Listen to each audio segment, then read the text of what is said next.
সমৃদ্ধ এবং সুকমল সবুজ হয়ে উঠবে, গাছে গাছে পরিপূর্ণ হয়ে উঠবে। একবার চিন্তা করে দেখো এমন একটা পরিবেশ যেটাতে মনিরূপে পরিণত করার, সুস্থ রাখার জন্য বিভিন্ন কাজ করে গাছ আমাদের জন্য। বন্ধু বেমানি করতে পারে,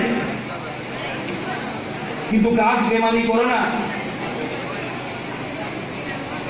গাছ নিজের ফল নিজে খায় না, গাছ কিন্তু নিজের ফল নিজে খায় না, গাছ ফল দেয় আমরা খাই। গাছ ফসল দেয়, সে ফসল আমাদের হয়। গাছের মতন উপকারী প্রকৃতিতে আর কিছু নেই। ভারতবর্ষে সরকার চেষ্টা করেছে 1/3 যেমন বন থাকে, কিন্তু আজ অব্দি আমাদের এখানে কত আছে বন ভারতবর্ষে? only 23%, 24% বন হচ্ছে, বাড়ছে ধীরে ধীরে।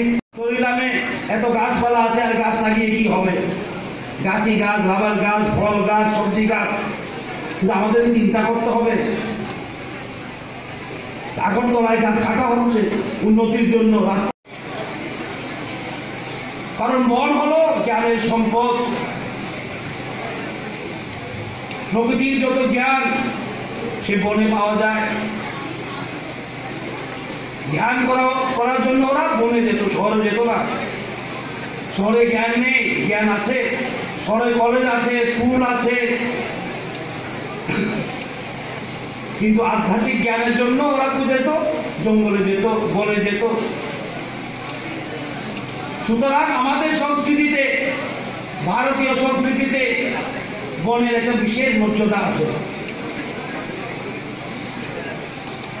আমার পূর্ববর্তী বক্তারা সুন্দরভাবে বুঝিয়ে দিয়েছে।